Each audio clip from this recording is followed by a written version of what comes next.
આજે આકાશવાણી ભુજના સૌભાગ્ય છે, આપણા સ્ટુડિયોમાં આજે ઉપસ્થિત છે ડૉક્ટર મહાદેવ પ્રસાદ રસિકલાલ મહેતા, જેઓ સંસ્કૃતમાં MA PhD અને નેટ થયેલ છે. મૂળ ઉમરેઠી ગીર સોમનાથના તેઓ વતની છે ને હાલે સોમનાથમાં તેઓ વાસ કરે છે. શ્રીમદ ભાગવત કથા, આ ઉપરાંત શિવપુરાણ, વાલ્મીકી રામાયણ, રામચરિત માનસગાન, 18 પુરાણ, 4 વેદ, 10 ઉપનિષદ ઉપરાંત અનેક પ્રવચનો, કથાઓ તેઓ બહુ નાની ઉંમરે, માત્ર 38 વર્ષની ઉંમરે તેઓ આ કાર્ય કરી રહ્યા છે. અને આપણે લગભગ જોતા હોઈએ કે કથાકારો કાં તો રામાયણ કરતા હોય ને કાં ભાગવત કથા કરતા હોય, પણ ડૉક્ટર સાહેબ મહાદેવ પ્રસાદ 18 પુરાણો વિશે, વેદ વિશે પણ અલગ કથા કરતા હોય છે. તો ડૉક્ટર સાહેબ, આજે અમારો એક પ્રશ્ન એ છે કે આ 18 પુરાણ શું છે અને આ 18 પુરાણ આજના પરિપ્રેક્ષ્યમાં, એટલે કે આજના સાંપ્રત સમયમાં, ખાસ કરીને જ્યારે આજે મોબાઈલ ઇન્ટરનેટનો યુગ છે, આજના બાળકોને કોઈ પુરાણ વિશે પૂછો તો કાંઈ ખબર નથી, વેદ વિશે પૂછીએ, ઉપનિષદ વિશે, તો અત્યારના સમયમાં, સાંપ્રત સમયમાં આ 18 પુરાણ ક્યાં કામ આવે? આજે આપણે આજે આપણી જે ફાસ્ટ લાઈફ છે એમાં આપણા આ પુરાણોનું શું મહત્ત્વ છે? થોડો પ્રકાશ પાડશો? સૌને જય શ્રી કૃષ્ણ. આકાશવાણીના માધ્યમથી તમામ એમના સદસ્યોને, એમના શ્રાવકોને બધાને પ્રણામ કરું છું. જય શ્રી કૃષ્ણ. 18 પુરાણો માટે દેવી ભાગવતમાં એક શ્લોક છે. કોઈને 18 પુરાણ સરળ રીતે યાદ કરવા હોય, એના નામ સૌથી પ્રથમ તો આપણે 18 પુરાણોના નામ યાદ કરવા જોઈએ. પુરાણનો એક અર્થ થાય પુરા અપી નવમ ભવતી ઇતિ પુરાણ. જૂનું હોવા છતાં પણ જે નવું આપે એમનું નામ પુરાણ છે. આપણે લાગે છે આ બધી જૂની કથાઓ શું આપે, પણ જૂની કથાઓ રોજ નવું આપે. છેલ્લી મારી 50 કથાઓ તમે યુટ્યુબમાં સાંભળો તો એ 50 કથાઓમાં, દરેક કથાઓમાં દર વખતે મેં અભિગમ નવો આપ્યો છે. જેવી રીતે અમારે સોમનાથમાં ભાલકા તીર્થમાં હું દર પૂર્ણિમાના દિવસે 1 કલાક સત્યનારાયણ ભગવાનની કથા વિશે બોલું છું. મેં 130થી વધારે કથાઓ ત્યાં થઈ છે, એના ઉપર હું બોલ્યો છું. દર વખતે હું તુંગધ્વજ નામના રાજાને અલગ રીતે પ્રસ્તુત કરું, હું શતાનંદ નામના બ્રાહ્મણને અલગ રીતે પ્રસ્તુત કરું, લાકડાના ભારાવાળા કઠિયારાને અલગ રીતે પ્રસ્તુત કરું. આ આત્મશ્લાઘા નથી, પણ પુરા અપી નવમ ભવતી, પુરાણનો અર્થ છે પુરાણ દર વખતે કંઈક નવું આપનારું છે. પુરાણના અર્થ માટે આમને આ વાતને હું આપની આગળ પ્રસ્તુત કરી રહ્યો છું. 18 પુરાણોની ચર્ચા છે. 18 પુરાણો અલગ અલગ કલ્પમાં રચાયા છે. અચ્છા. કોઈ એક વ્યક્તિએ નથી રચ્યા. બરાબર. વ્યાસ એક પદવી છે. દેવી ભાગવતમાં 28 વ્યાસોની ચર્ચા છે. દર દ્વાપરમાં એક વ્યાસ થાય. બરાબર. એ બધા પુરાણોનું સંકલન કરીને કોઈ આપ્યું હોય, રચાણા છે અલગ અલગ સ્થાનોમાં, અલગ અલગ કલ્પોમાં, પણ એ 18 પુરાણોનું કોઈ સંકલન કરીને આપ્યું હોય તો એનું નામ છે શ્રી કૃષ્ણ દ્વૈપાયન. અચ્છા. એ કૃષ્ણ દ્વૈપાયને ખૂબ વિસ્તાર કર્યો એટલે એને જ પદવી આપી દેવામાં આવી વેદવ્યાસ. અને 18 પુરાણો જો એક સરળતાથી યાદ રાખવા હોય તો દેવી ભાગવતમાં એક શ્લોક છે, મદ્વયમ ભદ્વયમ ચૈવ બત્રયમ વ ચતુષ્ટયમ અનાપલિંગ કુસ્કાની પુરાણાની પૃથક પૃથક. પુરાણાની એટલે પુરાણો, પૃથક પૃથક, આવી રીતે 18 પુરાણો છે. ક્યાં ક્યાં પુરાણો? દ્વયમ, મ ઉપરથી 2 પુરાણો છે. મત્સ્ય પુરાણ અને માર્કંડેય પુરાણ. એટલે તમારે એક જ પદ યાદ રાખવું પડે, દ્વયમ, મ ઉપરથી 2 પુરાણો, મત્સ્ય પુરાણ અને માર્કંડેય પુરાણ. ભદ્વયમ, ભ ઉપર 2 પુરાણો છે, ભાગવત પુરાણ અને ભવિષ્ય પુરાણ. બત્રયમ, બ ઉપરથી 3 પુરાણો છે, બ્રહ્મ પુરાણ, બ્રહ્માંડ પુરાણ ને બ્રહ્મ વૈવર્ત પુરાણ. વ ચતુષ્ટયમ, વ ઉપરથી 4 પુરાણ છે, વિષ્ણુ પુરાણ, વાયુ પુરાણ, વામન પુરાણ અને વરાહ પુરાણ. વ ઉપરથી 4 છે. અનાપલિંગ કુસ્કાની, અ ઉપરથી અગ્નિ પુરાણ, ન ઉપરથી નારદ પુરાણ, અનાપ, પ ઉપરથી પદ્મ પુરાણ, લી ઉપરથી લિંગ પુરાણ, ગ ઉપરથી ગરુડ પુરાણ, અનાપલિંગ કુસ્કાની, કુ ઉપરથી કુર્મ પુરાણ ને સ્ક ઉપરથી સ્કંદ પુરાણ. અનાપલિંગ કુસ્કાની પુરાણાની પૃથક પૃથક. આમાં 18 પુરાણ આવી ગયા. મદ્વયમ ભદ્વયમ ચૈવ બત્રયમ વ ચતુષ્ટયમ અનાપલિંગ કુસ્કાની પુરાણાની પૃથક પૃથક. 18 પુરાણોના નામ આવી ગયા. એક જ શ્લોક યાદ રાખો, દેવી ભાગવત, એમાં બધા પુરાણો આવી જાય. ઇન્ડેક્સ કહી શકાય. હા, ઇન્ડેક્સ કહી શકાય. અને હવે આ 18 પુરાણોની જેવી રીતે આપે એવું કહ્યું કે અત્યારના સમયમાં ટેકનોલોજીમાં શું પુરાણ આપી શકે. હું આપને શરૂઆત અત્યારે ભાગવત કથા કરી રહ્યો છું ચંદે પરિવારમાં 1 માસની. તો ભાગવતજીના માધ્યમથી જ પ્રવેશ કરાવું, પછી બધા પુરાણોમાં દરેક પુરાણોની એક એક વિશેષતા જણાવું. આજના સાંપ્રત સમયમાં અત્યારે અમે ભાગવતજી કરી રહ્યા છે ચંદે પરિવારમાં ભુજમાં. 1 માસનું પારાયણ છે જી. જે 7 દિવસની કથા હોય, 1 માસ સુધીની કથા હોય, એટલે એનો કેટલો વિસ્તાર થઈ શકે.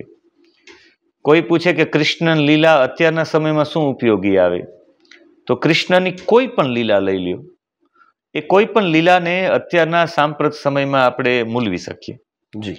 જેવી રીતે અમે તૃણાવર્તનો એક પ્રસંગ મૂલવાનો પ્રયત્ન કરીશ, એવા માટે કે આ તૃણાવર્તના પ્રયોગમાં બધા લોકોને એવું થાય કે એક રાક્ષસ આવ્યો તૃણાવર્ત નામનું, એ ભગવાનને ઉઠાવી ગયો આકાશમાં. ભગવાન એનું ગળું દબાવ્યું, એ આકાશમાંથી નીચે પડ્યો અને એના બધા મર્મ સ્થાનો ફાટી ગયા. કથા એટલી જ છે, માં યશોદા કૃષ્ણને બહાર મૂકીને જતા રહે છે ઓસરીમાં. એ સમયે તૃણાવર્ત નામનો રાક્ષસ વંટોળિયામાં આવે, આખું ગોકુળ છે ઢંકાઈ જાય છે, દિશાઓ ગાજવા માંડે છે. યશોદા ઘરથી બહાર ન નીકળી શકતા હોય એવો વંટોળિયો હોય ને, ભગવાન કૃષ્ણને લઈ જાય. એક રાક્ષસ હોય કંસ દ્વારા મોકલેલો, અને ભગવાન એનું ગળું દબાવે, એની આંખો ફાટી જાય, એના પગ પછાડવા માંડે.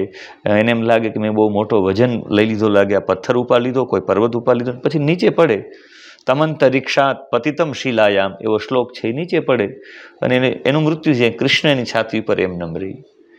આ જોવા જાય તો પૌરાણિક રીતે જોવા જાય તો 5000 વર્ષ પહેલાની આ ઘટના છે જી. ને 5000 વર્ષ પહેલા કૃષ્ણ એક રાક્ષસને માર્યો. અત્યારે આપણે એવું, આ કથાને તમારે જેવી રીતે મૂલવવી હોય, વૈજ્ઞાનિક રીતે મૂલવી શકાય, ભૌગોલિક રીતે મૂલવી શકાય, જે અર્થમાં મૂલવી શકવી હોય એવી મૂલવી શકાય. અત્યારે એક મૂલવાનો આપણે પ્રયત્ન કરશું, ખાલી એક ભાગવત પુરાણમાંથી.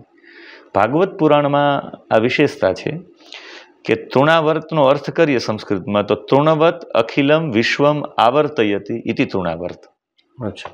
તૃણવત એટલે તૃણ એટલે ઘાસ, બરોબર. હા. તૃણવત અખિલમ, અખિલમ એટલે બધા, વિશ્વમ એટલે આખા જગતને, આવર્તયતિ ઉડાડી શકે, આખા જગતને તણખલાની જેમ ઉડાડી શકે એવું વ્યક્તિત્વ એટલે તૃણાવર્ત. તો જગતમાં એવું કોણ છે કે તણખલાની જેમ આખા જગતને ઉડાડી શકે? તો આપણે પ્રાય એવું વિચારીએ કે એના માટે જે અત્યારે ઉપકરણો છે, નાઇટ્રોજન બોમ્બથી લઈને, એ જો એવી મિસાઇલો કે છોડવામાં આવે તો 1 સેકન્ડમાં તણખલાની જેમ આખા વિશ્વને ઉડાડી શકે. તો એ ક્યારે ઉડાડે? તો કે એના જીવનમાં તૃણાનામ આવર્ત, જ્યારે એના જીવનમાં રજોગુણ પ્રબળ થઈ જાય. બરોબર. રજોગુણ પ્રબળ થાય એટલે ક્રોધ આવે. આ તૃણાવર્ત એટલે ક્રોધ છે. અચ્છા. ક્રોધને કેવી રીતે કાબુ કરવો, ક્રોધને કેવી રીતે મારવો? અત્યારે મોટા ભાગના લોકો 1 સેકન્ડમાં ગુસ્સે થઈ જાય. એની વ્યવસ્થા ન સંચવાણી હોય, દુઃખી થઈ જાય, ગુસ્સે થઈ જાય. એનું કામ ન થયું હોય, એમને કોઈ સંભળાવી દે, ગુસ્સે થઈ જાય. શિક્ષક વિદ્યાર્થી ઉપર ગુસ્સે થઈ જાય, પતિ પત્ની ઉપર ગુસ્સે થઈ જાય, વેપાર ધંધો કરનારા લોકો છે એના શેઠ એના નોકર ઉપર ગુસ્સે થઈ જાય. આ બધા ગુસ્સાને કાબુ કરવો હોય તો એના માટેની વ્યવસ્થા, જેને કહેવાય મેનેજમેન્ટ, બતાવ્યું છે કે ગુસ્સાને કાબુ કેમ કરવું. કૃષ્ણ જ ગુસ્સાને કાબુ કરી શકે. કૃષ્ણ કોણ છે? તો કે પ્રેમ છે. તમે પ્રેમથી જ ગુસ્સાને કાબુ કરી શકો. કૃષ્ણએ તૃણાવર્તને માર્યો છે, એની પદ્ધતિ બતાવી છે. તમને જ્યારે ગુસ્સો આવે, જાપાનમાં વર્કશોપ કરવામાં આવે ગુસ્સાને કાબુ કરવા માટે. કેવી રીતે? તમારે ગુસ્સો કાબુ કરવો હોય તો તમે તમારા હાથનો વજન વધારો અને દાંતને ભીસો. દાંતને ભીસો ને વજન વધારો, તમારો ગુસ્સો શાંત થઈ જશે 1 જ સેકન્ડમાં. અચ્છા. તમારા શરીરને દાંતને ભીસવાથી ક્યારેય કોઈ બાળક હશે, તમે જોજો આમ એમ કરીને પોતાના ગુસ્સાને શાંત કરી દે, પછી એકદમ એ રિલેક્સ થઈ જશે. બરોબર. બીજું પગ પછાડવાની પદ્ધતિ છે. તમે કોઈ પણ વ્યક્તિ, ગુસ્સે થયેલો વ્યક્તિ હોય એને તમે રાસમાં જોઈન્ટ કરી દો, એનો ગુસ્સો 1 સેકન્ડમાં ઉતરી જાય. મને એક વ્યક્તિ બતાવો રાસ રમતા રમતા કોઈ ગુસ્સે થયું હોય. બરોબર. પગ પછાડવાની પદ્ધતિ પણ છે, એ ગુસ્સાને દૂર કરવા માટેની પદ્ધતિ છે. ત્રીજું, ભગવાને આંખો બંધ કરી લીધી હતી. આંખો બંધ કરો તો એ ગુસ્સો કાબુ થઈ જાય. જી. ત્રીજું ચોથું ભગવાને ગળું દબાવ્યું તૃણાવર્તનું. શ્વાસને જેટલા ધીમા અને ઓછા લ્યો તો પણ ગુસ્સો કાબુ થઈ જાય. બરોબર. એટલે આ એક પદ્ધતિ બતાવી, પગ પછાડવા, વજન વધારવો, આંખો બંધ કરવી અને શ્વાસ રોકવા. આ ગુસ્સાને, ક્રોધને, તૃણાવર્તને મારવાની પદ્ધતિ છે. આ એક જ ભાગવતજીના, તો દરેક રીતે મૂલવી શકાય. ભાગવતજીની એક જ વ્યાખ્યા ક્રોધ ઉપર, જ્યારે તમને ક્રોધ આવે, ક્રોધને દૂર કરવા માટે કોઈ કેપ્સ્યુલ નથી બની. ક્રોધને દૂર કરવા માટેના કોઈ અત્યારે વર્કશોપ કરે છે, પણ એના માટેનું કોઈ, એના માટે પુરાણ કહે છે, એ સમયનું પુરા આપી નવમ ભવતી, એ સમયનું પુરાણ કહે કે ક્રોધને કાબુ કરવો હોય. કોઈ તમારા પર ગુસ્સે થાય, તમને ગુસ્સો આવે, ત્યારે એ ગુસ્સાને તમે મુઠ્ઠી વાળી, દાંત ભીસી ગુસ્સાને દૂર કરી શકો, પગ પછાડીને દૂર કરી શકો, આંખો બંધ કરીને દૂર કરી શકો. એ બોલતા હોય ત્યારે આંખ બંધ કરી જાઓ, મૌન રહીને દૂર કરી શકો. ને એનાથી શ્વાસને ઊંડા ઊંડા અને ધીમા શ્વાસ લેવાથી ગુસ્સો દૂર થાય. આ એક ભાગવતજીનું. હવે મૂળ બધા પુરાણોની ચર્ચા, બધા પુરાણોમાંથી એક એક વાત લઈ લઈએ, આજના સાંપ્રત સમયને અનુરૂપ થાય એવી. મધ્વયમ, મ ઉપર 2 પુરાણો છે, એક મત્સ્ય પુરાણ ને એક માર્કંડેય પુરાણ. મત્સ્ય પુરાણમાં અને માર્કંડેય પુરાણમાં બંનેની સેમ ચર્ચા કરું તો બંનેમાં મત્સ્ય પુરાણ અને માર્કંડેય પુરાણમાં એકમાં માર્કંડેયજીની કથા છે ને એકમાં મત્સ્ય પુરાણની કથા છે. મત્સ્ય ઉપરથી ખબર પડી કે મત્સ્ય અવતારની કથા છે. સત્યવ્રત નામના રાજાની સામે ભગવાન મત્સ્ય રૂપમાં પ્રગટ થાય ને એ કહે કે તારે જેટલા પણ ઔષધિઓના બીજ છે એમને, વેદોને અને ઋષિઓને લઈને તારે એક નાવમાં બેસી જવાનું છે. પ્રલય થશે ને બધું ડૂબી જશે, પછી હું તને પાછો લઈ આવીશ, તારે નવી સૃષ્ટિ કરવાની છે. નવી સૃષ્ટિની રચનામાં આ બધું બચી જાય છે. ફરી સૃષ્ટિ નાશ પામે ને સૃષ્ટિ પાછી ઉત્પન્ન થાય એનું કારણ શું? એ આજના, કદાચ મને એવું છે કે આજના વિજ્ઞાન માટે કોયડો હશે, પણ પુરાણ માટે સાવ સરળમાં સરળ રસ્તો છે. પુરાણોની એક વિશેષતા છે કે એ કોઈ પણ કામ સરળતાથી લઈ લે. જેવી રીતે હું આપને બીજ ગણિતની એક ચર્ચા કરીશ, એવા માટે કહીશ કે આકાશવાણીના માધ્યમથી ઘણા બધા દર્શકોને ખ્યાલ આવે. તમે 10ની સંખ્યાથી લઈને 99 સુધીની કોઈ પણ સંખ્યા એક સાથે તમારે 10 ગણવાની. જેવી રીતે 18 તો 18, 19, 20, 21, 22, 23, 24, 25 અને 27. તમે હજી ગણો ત્યાંનું ટોટલ કહી દઉં કે 225 નો ટોટલ હશે. તમે લઈ શકો 56 સંખ્યા તો 56, 57, 58, 59, 60, 61, 62, 63, 64 અને 65 એનો ટોટલ 605 હશે. હજુ તમે ગણતા હોય ત્યાં બીજ ગણિતમાં 5મી સંખ્યા હોય એની પાછળ તમે 5 સંખ્યા લગાડી દો એટલે એક જ સેકન્ડમાં એનું ટોટલ. આ જે હું ચર્ચા કરું છું એ ભવિષ્ય પુરાણની કરું છું. પુરા આપી નવમ ભવતી. ભવિષ્ય પુરાણની અંદર સર્પને 220 પગ હોય છે, એની વિશેષતા છે. એનજીઓ વાળા પાસે અત્યારે તમે કોઈ એનજીઓ ચલાવતા હોય એને પૂછો તો એને ખ્યાલ હોય કે સર્પ ચાલે ત્યારે એકદમ ઝીણી રૂવાટી જેવા સર્પોને પગ નીકળે, એ ચાલે ત્યારે. સર્પોના આંખમાં ઝેર હોય છે, ત્યાંથી ગુસ્સે થાય ત્યારે આંખમાં તત્કાલ ધમનીમાં પહોંચે, ધમનીમાંથી ગળામાં આવે, ગળામાંથી દાઢમાં આવે. દાઢ 4 પ્રકારની દાઢ હોય, એના નામ પણ છે કરાલી, યમદૂતી. એક દાઢ વાગે તો એ કયા ભાવથી તમને સર્પે દંશ માર્યો એ ખ્યાલ પડી શકે. 2 દાઢ થાય તો ખ્યાલ આવે, 3 થાય તો ઊંડી કેટલી છે, એમાંથી ખાલી રુધિર નીકળે, એવી વ્યવસ્થા ભવિષ્ય પુરાણમાં છે. ડોક્ટર જયારે સાપ કરડે ત્યારે જોવે છે કે એને કેવી રીતને કરડ્યો છે. હા, તો એના ઉપર પછી એની સારવાર કરી શકે. એ છે અમુક જ્યારે એ કોઈ પોતાના બાળકને બચાવવા માટે જ્યારે એને દંશ કર્યો હોય ત્યારે એમાંથી પોતાના બાળકોની રક્ષણ માટે, પોતાની રક્ષા માટે જ્યારે સર્પે દંશ કર્યો હોય ત્યારે પ્રાય રુધિર નીકળશે. આ એની વિશેષતા છે. સર્પ છે એ સર્પનું આયુષ્ય કેટલું, એના ઈંડાઓ કેટલા, સર્પોની પ્રજોત્પત્તિ ક્યારે થાય, એની વિશેષતા. સર્પોને દૂર કરવા માટેનો મંત્ર પણ છે. ઓમ કુરુકુલ્લે ફટ સ્વાહા એવો મંત્ર છે. આપણે એમ થાય કે મંત્ર બોલવાથી સર્પ દૂર થાય. અમે એક આ પ્રયોગ કર્યો, પ્રયોગ પછી હું બોલું છું. આ ખાલી બોલવા માટે નહીં. એક અમારે ગીર વિસ્તારમાં એક સર્પના એક એનજીઓ ચલાવવાવાળા વ્યક્તિ હતા. એણે સર્પ નીકળ્યો એટલે એમણે કહ્યું કે મહાદેવભાઈ આ સર્પ અહીંથી અડધો કલાક સુધી અહીંથી નીકળશે નહીં, આમ જ ઊભો રહેશે. એટલે પછી અમે જોયું તો એક અડધો કલાક સર્પ ત્યાંથી ખસ્યો જ નહીં. તમે એવું શું કર્યું એમાં? કે મહાદેવભાઈ પ્રાણીઓ છે ને એ વાણીથી ન સમજે, એ સ્પંદનોથી સમજે. જેટલા પણ પ્રાણીઓ હોય, આ દુનિયામાં સ્પંદનોની તાકાત સૌથી વધારે છે. એટલી બધી વધારે છે સ્પંદનોની તાકાત કે તમે સ્પંદનો છોડો એની અસર તમે બોલો એના કરતાં પણ વધારે હોય છે. રમણ મહર્ષિએ સૌથી વધારે સ્પંદનો છોડ્યા, આ મહાપુરુષે. એને એક પણ વક્તવ્ય વિના ઘણા બધા લોકોને જીવનમાં જાગૃતિ કરી દીધી. તમે ક્યારેય રામકૃષ્ણ પરમહંસજીને ક્યારેય પ્રવચનો સાંભળ્યા? નહીં. વિવેકાનંદજીને સાંભળ્યા છે. રામકૃષ્ણ પરમહંસજી તો શોધતા હતા કોઈ એવા વ્યક્તિને કે મારે એવો સ્પંદનો છે કે મારે એવો એક બૌદ્ધિક વ્યક્તિ જોઈએ કે જગતનો સિતારો બદલાવી દે એવું. અને એ જ્યારે એને વિવેકાનંદજી મળ્યા, નરેન્દ્રજી મળ્યા, ત્યારે એના તીવ્ર સ્પંદનો હતા. વિવેકાનંદજીને રામકૃષ્ણ પરમહંસજી પાસે જવું પડ્યું. એટલે પ્રાણીઓ છે, જેવી રીતે તમે કૂતરું નીકળ્યું હોય તો કૂતરાને તમે પહેલેથી સ્પંદનો છોડો કે આ હું જઈને ભસશે તો કૂતરું ભસે જ. તમને એમ થશે કે આ ગાય છે, આ બળદ છે, મને મારશે. એ તમારા સ્પંદનો છૂટે, એ સ્પંદનો જ સ્પર્શે. માલિક ક્યારેય ડરશે નહીં, એ નીચેથી નીકળી જશે, કારણ કે એના સ્પંદનો જેવાનું હોય. બરોબર. તમે વિચારો સ્પંદનોમાં કે મને ડાયાબિટીસ થશે એટલે થશે. એટલે સૌથી વધારે પ્રકૃતિમાં કોઈ અસર કરતું હોય તો સ્પંદનો. એને કહ્યું મેં એની આંખમાં આંખ નાખીને. સૌથી વધારે કોન્ટેક્ટ માણસનો આંખ સાથે હોય. તમે આંખો સાથે આંખો મિલાવીને સ્પંદનો છોડી દો તો એને સ્પંદનો છોડી દે કે તમે સ્થિર રહેજો, એ સ્થિર રહ્યા. એટલે આ મંત્રો છે એ સ્પંદનો છે. આ મંત્રોથી આમ થઈ જાય, આ મંત્રોથી આમ થઈ જાય, જેવી કથા છે બધામાં. તો એ એક પ્રકારના સ્પંદનો છે. તમે મંત્રોના બધા અર્થો કરો તો તમને એમ કહ્યું કે આવા સ્પંદનો હશે. જેવી રીતે ત્રંબકન જજામહે સુગંધિમ પુષ્ટિવર્ધનમ ઉર્વારુકમિવ બંધાનાન મૃત્યુર્મુક્ષીયમામૃતા. બધા કે આ મંત્ર બોલવાથી થાય શું? આનાથી માણસ જીવી જાય. બધા કે મહામૃત્યુંજયના મંત્ર કરવાથી જીવી ન શકે. અત્યારે લોકો તર્ક કરતા હોય, પણ જ્યારે મહામૃત્યુંજયનો મંત્ર બોલો, ઓમ ત્રંબકન ત્રંબકન ત્રંબકન બોલો ને 5 મિનિટ માટે બોલો, તમને અહીંયા નવા સેલ્સ બનતા હોય એવો અનુભવ થશે. જીભ તાળવી અડાડવી પડે. કારણ કે મંત્ર છે એ બધા ઉદાત, અનુદાત, સ્વરિત, તાલુ, કંઠ્ય, દંત્ય એવા શબ્દો છે. તથ દધ ન બોલવા હોય.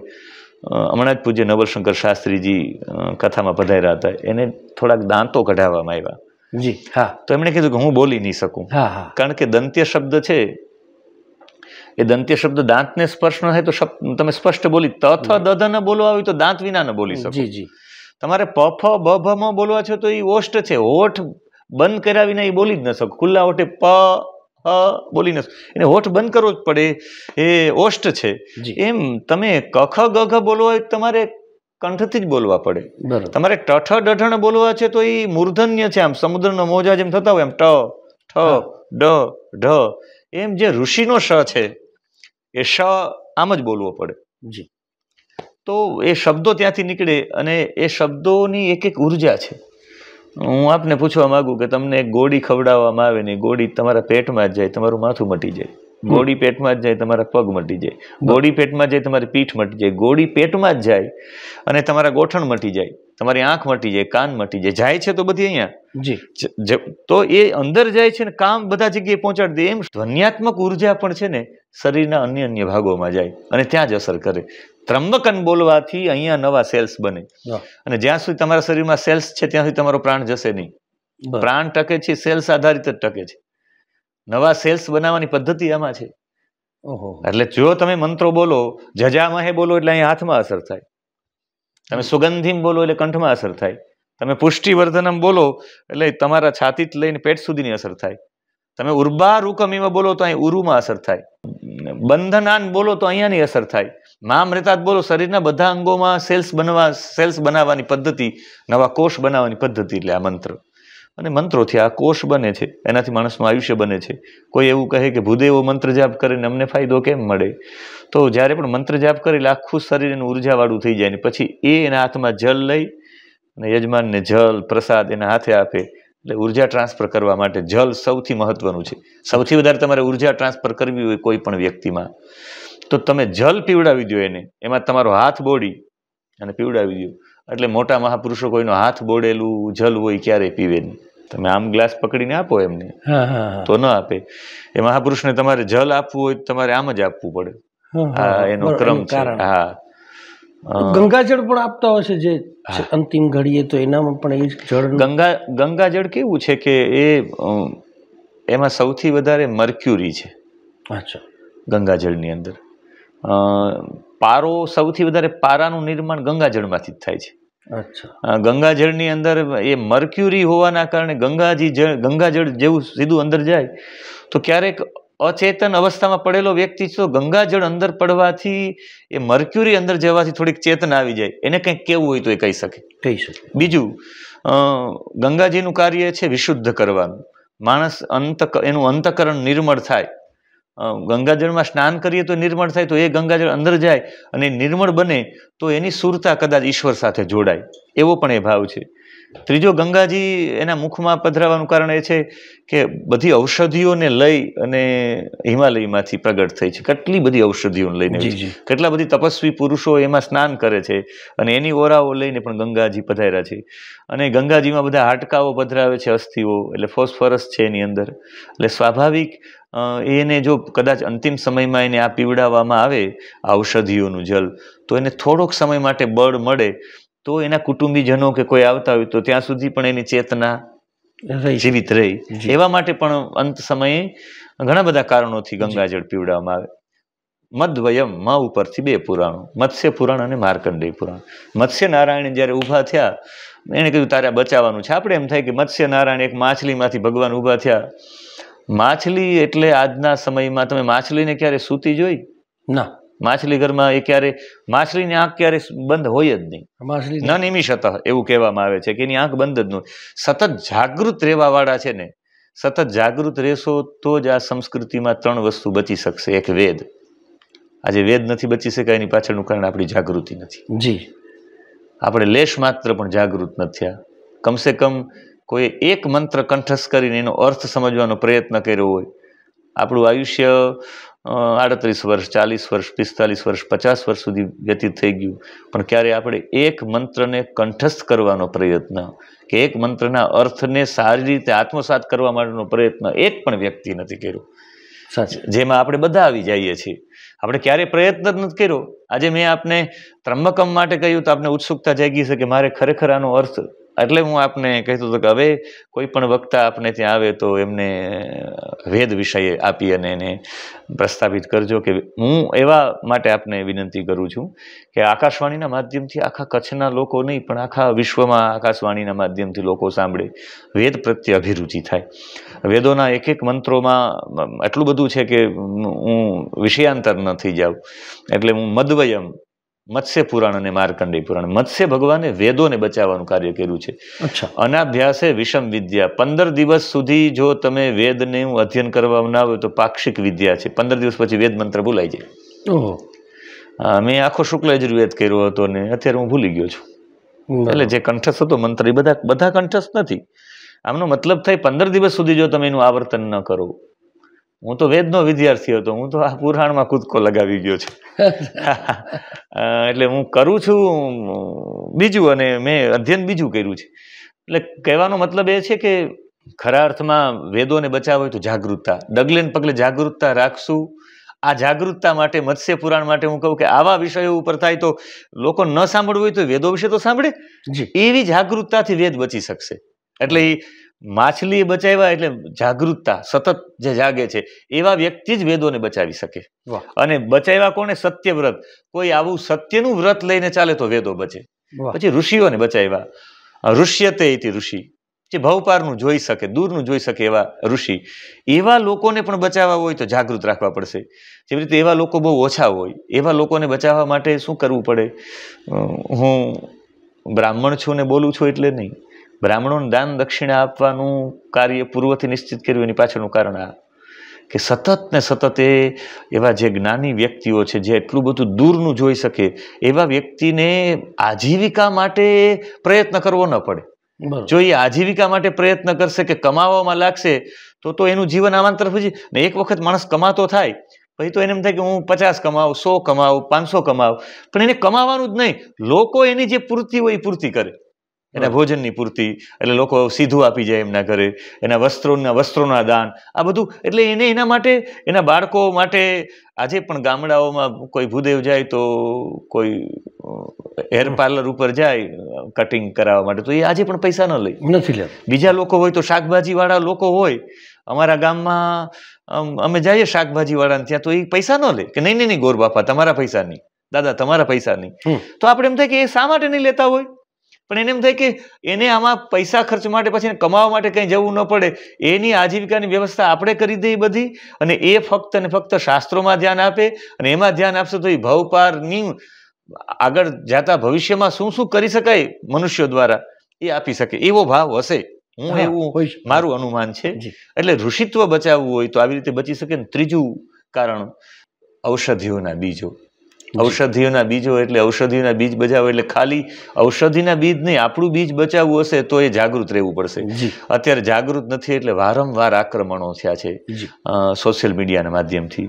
જેવી રીતે તમે એક મૂવી એવું જુઓ કે જે મૂવીની અંદર દારૂની એડવર્ટાઇઝ ન હોય, જેમાં દારૂ ન આવતું હોય. લગભગ જે અભિનેતાથી લઈને બધા એ વચ્ચે તો એ તો આવે જ, જેમ દક્ષિણમાં જેમ મંદિરો આવે બોલિવૂડમાં પણ આવે. એ એક પ્રકારની જાહેરાત છે. જેટલા મોટા અભિનેતાઓ છે એની પાસે વિસ્કીની જાહેરાત કરાવવામાં આવે. મારી દ્રષ્ટિએ હું જોઉં તો બીજ નાશ પામવા માટેની આ વ્યવસ્થા છે. તમે વ્યસન કરો, એ વ્યસનમાં તમે જતા રહ્યો, એ વ્યસન પછી તમારું બીજ નબળું પડી ગયું, એ બીજથી તમારો બાળક ઉત્પન્ન થયો, એ બાળક નબળો પડી ગયો, એ બીજથી એનો બાળક ઉત્પન્ન થયો.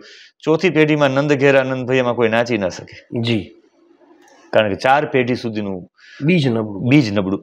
આપણે ખબર નથી પડતી આપણું બીજ નબળું થાય છે. પણ એક સમયમાં હળવદ કહેવામાં આવતું. એક હાથમાં હળ ને એક હાથમાં વેદ રાખવા વાળા લોકો હતા એટલે હળવદ કહેવામાં આવતું. રાણી વિક્ટોરિયાએ ભારત દેશમાં આવીને જોયું કે એ વ્યક્તિઓ છે પોતાની પાસે હળથી ઢેફાઓને ભાંગતા હતા. હળ એક તો વજનદાર હોય ને એનાથી ઢેફાઓને ભાંગવા કેટલા શક્તિશાળી હશે. એને વિચાર્યું કે આ લોકોને તો આના બીજને નબળું કરવું જ પડે. ઈસ્ટ ઇન્ડિયા કંપની એવી રીતે આવી.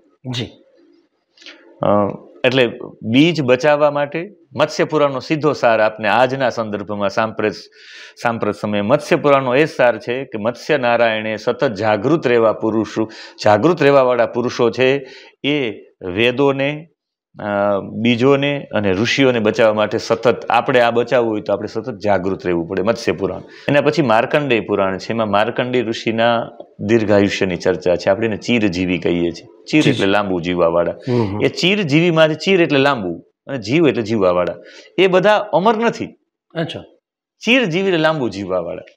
જેવી રીતે 7 ચિરંજીવીઓની કથા આપણા ઓલામાં આવે છે. એમાં સૌથી પ્રથમ અશ્વત્થામા બલિર્વ્યાસો હનુમાંશ્ચ વિભીષણ કૃપઃ પરશુરામશ્ચ સપ્તે તે ચિરજીવીન. આ બધાનું જેવી રીતે વિભીષણનું આયુષ્ય 1 કલ્પનું હતું. એ અમર નથી કોઈ. ચીર એટલે લાંબુ જીવવા વાળા. એમાંથી ગુજરાતીમાં આવી ગયું ચિરંજીવી. બરોબર. એટલે એમાં એક માર્કંડેયજી છે. માર્કંડેયજી લાંબુ જીવવા વાળા છે. શા માટે જીવી શક્યા? મેં આપને ત્રંબકન મંત્ર આપી. એ સતત ને સતત લાંબુ જેને પણ આજે જીવવું હોય એને 3 વસ્તુ કરવી પડે. એક, લાંબા જીવવા વાળા વ્યક્તિઓએ સૌથી ઓછા શ્વાસ લેવા જોઈએ. બરોબર. પ્રાણાયામ વાળો વ્યક્તિ લાંબુ જીવી શકે. જેવી રીતે સસલાનું આયુષ્ય 8 વર્ષનું હોય, એ 1 મિનિટમાં 36 થી 38 શ્વાસ લે છે સસલું. એટલે 8 જ વર્ષ સસલું જીવે. કૂતરું છે એ 15 વર્ષ જીવે વધીને. 14 વર્ષથી વધારે કૂતરું ન જીવી શકે. એ 30-32 શ્વાસો લે છે. મનુષ્ય 14 શ્વાસો લે છે 1 મિનિટમાં, એટલે 100 વર્ષનું આયુષ્ય. ઘોડો 25 વર્ષ શ્વાસ ઉપર છે. સૌથી લાંબુ આયુષ્ય કાચબાનું 1 મિનિટમાં 4 વખત શ્વાસ લે છે.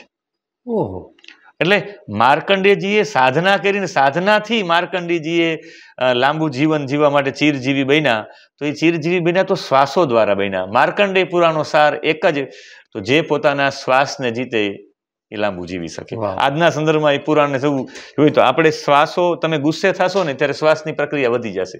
એટલે આપણી સંસ્કૃતિમાં ક્રોધ કરવો મનાય છે કે હું જોઈ લઈશ, આમ કરી લઈશ, શ્વાસની ક્રિયા વધી જાય. દિવસ દરમિયાન રતિક્રિયા કરો તો શ્વાસની પ્રક્રિયા વધી જાય. એટલે દિવસ દરમિયાન રતિક્રિયા માટે મનાય છે. દિવસ દરમિયાન તમે જ્યારે સૂર્ય એકદમ તાપમાનમાં, એકદમ ઊંચા તાપમાનમાં હોય ત્યારે કઈ ક્રિયાઓ વર્જી કરવી માર્કંડેય પુરાણમાં બતાવવામાં આવ્યું છે. આવી રીતે મધ્વયમ પછી ભદ્વયમ, એમાં ભાગવત અને ભવિષ્ય પુરાણ જેની ચર્ચા હું પૂર્વમાં કરી ગયો છે. એટલે મધ્વયમ ભદ્વયમ થઈ ગયું. બત્રયમ, બ ઉપરના 3 પુરાણો, બ્રહ્મ પુરાણ, બ્રહ્માંડ પુરાણ અને બ્રહ્મ વૈવર્ત પુરાણ. સૌથી પહેલું પુરાણ કોઈ હોય તો બ્રહ્મ પુરાણ છે. અચ્છા, પેલું જ પુરાણ બ્રહ્મ પુરાણ. અને એમાં ભગવાનને બ્રહ્મ તરીકે સ્થાપિત કરવામાં આવ્યા છે, એટલે એ બ્રહ્મ પુરાણ. આપણે એવું વિચારીએ છીએ કે આ બ્રહ્માંડ કેવી રીતે, બ્રહ્માંડની એક ઓલી છે 14 લોકનું એક બ્રહ્માંડ બને.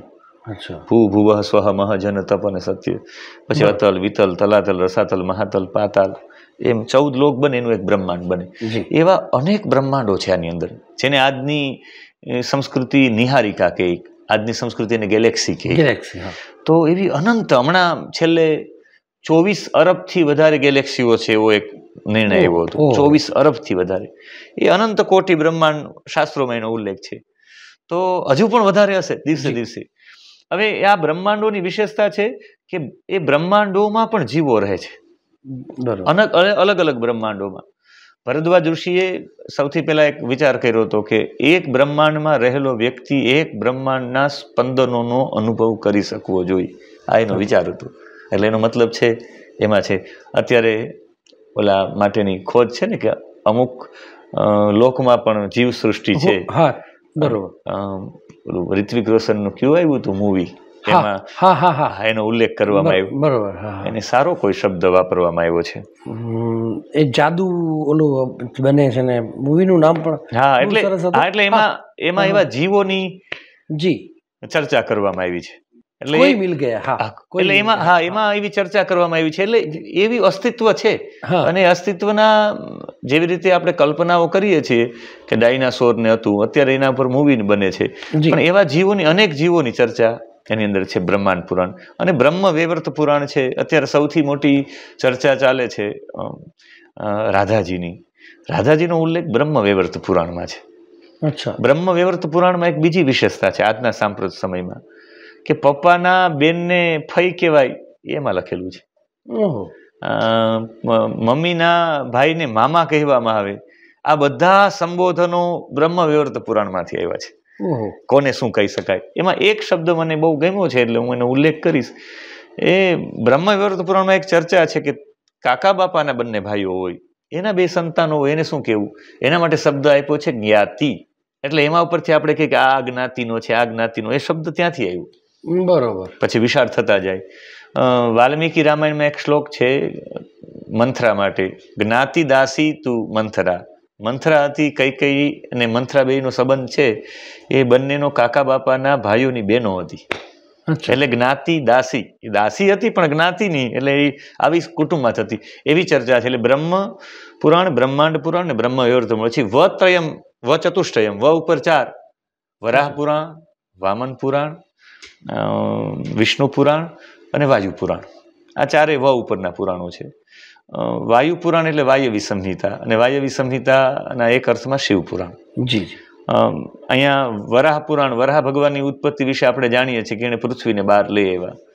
તો આપણે એમ થાય કે પૃથ્વીને બહાર લઈ આવ્યા એટલે વરાહ ભગવાન પૃથ્વીને, અમે અહીંયા ભાગવતમાં બહુ લાંબો ઉલ્લેખ કર્યો. વરાહ ભગવાને બારાહમુલ્લા જિલ્લો છે ને, કાશ્મીરના 10 જિલ્લાઓ છે ને જમ્મુના 10 જિલ્લાઓ છે. એમાં કાશ્મીરના 10 જિલ્લાઓમાં મેં 10 જિલ્લાનો પ્રવાસ કર્યો. એમાં બારાહમુલ્લા જિલ્લો છે. એ બારાહમુલ્લાનું મૂળ નામ વરાહ મૂળ છે. સૌથી પહેલા વરાહ ભગવાનનું પ્રાગટ્ય. હવે આપણે એમ થાય કે પૃથ્વીને બહાર કાઢી, જે જલમય ભાગ હતો ને જલમય ભાગમાં પૃથ્વીનો ભાગ સૌથી પહેલા જે ઉત્પન્ન થયો જે સ્થાનમાં, એ કાશ્મીર છે. પૃથ્વીનો ભાગ સૌથી, અને એ પૃથ્વીનો ભાગ જયારે ઉત્પન્ન થયો ત્યારે વરાહ જેવું એનું દ્રશ્ય હતું. બરોબર. જેવી રીતે જ્વાળામુખી ફાટે અને એક પર્વત બની જાય, બરોબર, એમ જલનો ભાગ ઓછો થઈને પૃથ્વીના ભાગનું નિર્માણ થયું. આવી રીતે એને અધ્યાત્મ સંદર્ભમાં પણ કહી શકાય. ભગવાન વરાહ ભગવાન છે. વર એટલે શ્રેષ્ઠ, અહ એટલે દિવસ. તમારો શ્રેષ્ઠ દિવસ ત્યારે છે કે તમે કોઈમાં પડેલું સત્વને તમે બહાર લઈ આવો. જલમાં પડેલું સત્વ એટલે પૃથ્વી, કોઈની અંદરથી, પૃથ્વી એટલે દૈવી ગુણ, કોઈની અંદર તમે દેવી ગુણ લઈ આવો ત્યારે તમારો દિવસ શ્રેષ્ઠ. એટલે કોઈમાં તમે દેવી ગુણ લઈ આવો. વરાહ ભગવાને જલને ઓછું કરી ને એ સમયમાં ઈશ્વરે જેવી કૃપા કરી એક ઘટના એવી થઈ કે જલ ઓછું છે ને એમાંથી પૃથ્વીનો ભાગ નીકળ્યો. એ માટે જલનો ભાગ કેવી રીતે ઓછો થાય અને પૃથ્વીનો ભાગ કેવી રીતે વધી શકે એની આખી ચર્ચા કરવામાં આવી છે. એનું પ્રત્યક્ષ ઉદાહરણ છે સોમનાથ. સોમનાથમાં દરિયાને દૂર કરી અને ત્યાં એક ચોપાટી બનાવવામાં આવી છે. એનાથી આગળ રાજુલા છે. રાજુલામાં દરિયાના પાણીને દૂર કરી ત્યાં જમીન ઊભી કરી એના ઉપર ફેક્ટરી બનાવવામાં આવી છે. એટલે ખારાશના જલના સમુદ્રને દૂર કરીને એના ઉપર ભૂમિનું નિર્માણ કરી અને સોસાયટીઓ બનાવવામાં આવે દુબઈમાં, અને એમાં તો અંડરગ્રાઉન્ડમાં બનાવવામાં આવ્યું છે. આ બધી પદ્ધતિ વરાહ પુરાણમાંથી. હા, વાયુ પુરાણ એટલે શિવ પુરાણની પણ ચર્ચા છે. શિવ પુરાણમાં સૌથી મોટી ચર્ચા એ છે કે એમાં સંન્યાસી હોય, સંન્યાસ શા માટે લેવું, સંન્યાસ લેતા પહેલા શું શું કરવું. કૈલાસ સંહિતામાં બહુ સુંદર ચર્ચા છે.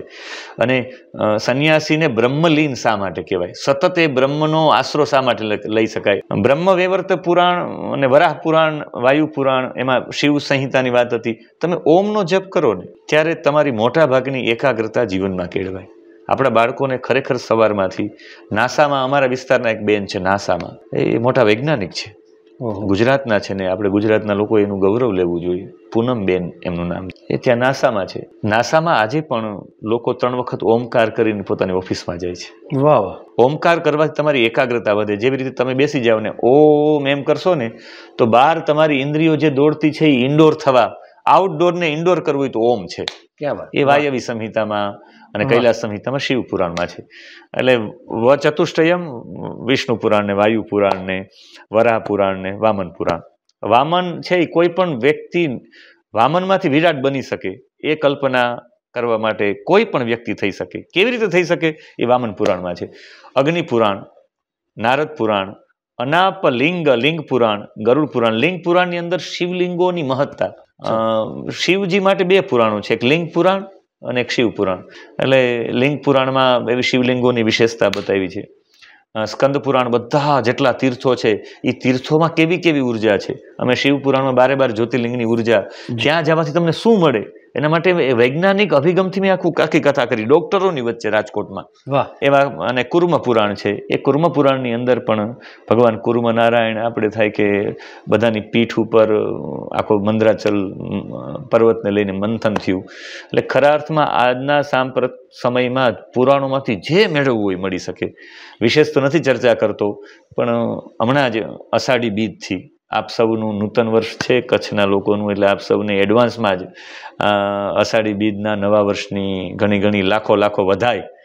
અને એ જ દિવસથી કથાનો આરંભ થાય છે 18 પુરાણોનું કોડીનારમાં. એક દિવસનું એક પુરાણ, 3 કલાક એક જ પુરાણ ઉપર ચર્ચા કરવાની, જેમાં બધા નોટ પેન લઈને આવે. આ પુરાણમાં કઈ વિશેષ માહિતીઓ છે લખી લઈ, અને પછી એને આજના પરિપ્રેક્ષમાં શું એ પણ લખી લઈ, અને એમ બૌદ્ધિક ચર્ચા થવાની છે. પહેલા દિવસે જ બ્રહ્મ પુરાણથી આરંભ છે. એવા 18 પુરાણોની ચર્ચા છે. આજના સાંપ્રત સમયમાં જેવી રીતે પુરાણને મૂલવા એવી રીતે મૂલવી શકાય. પુરા અપી નવમ ભવતી. જૂની વસ્તુને પણ નવી રીતે પ્રસ્તુત કરીનું નામ પુરાણ. એટલે આજના હું આકાશવાણીના સૌ દર્શકોને, એના શ્રાવકોને અને આપ સૌ સ્ટાફના લોકોને આજના પ્રસંગે મને આકાશવાણીમાં મારી વાણી પવિત્ર કરવાનો જે અવસર પ્રાપ્ત થયો એ બદલ હું આપ સૌનો આભારી છું. આપ પ્રત્યે કાર્તજ્ઞ ભાવ વ્યક્ત કરું છું. આપ સૌને જય શ્રી કૃષ્ણ, પ્રણામ. ખૂબ ખૂબ આભાર ડૉક્ટર સાહેબ. એમ કહી શકાય કે ગાગરમાં સાગર આપે આપી દીધું. અમને બહુ ઉત્સુકતા હતી કે 18 પુરાણો શું છે એ બહુ જ થોડા સમયમાં આપે અમને કહ્યું. ને ખાસ ચંદે પરિવારનો આભાર માનીએ કે ભુજમાં એક માસની ભાગવત પારાયણનું તેમણે આયોજન કર્યું અને આજે સમય આપી અને આપ આવ્યા. તો અમારા શ્રોતાઓ વતી, આકાશવાણી ભુજ પરિવાર વતી આપનો હૃદયપૂર્વક આભાર માનીએ છીએ. ખૂબ ખૂબ આભાર. ધન્યવાદ.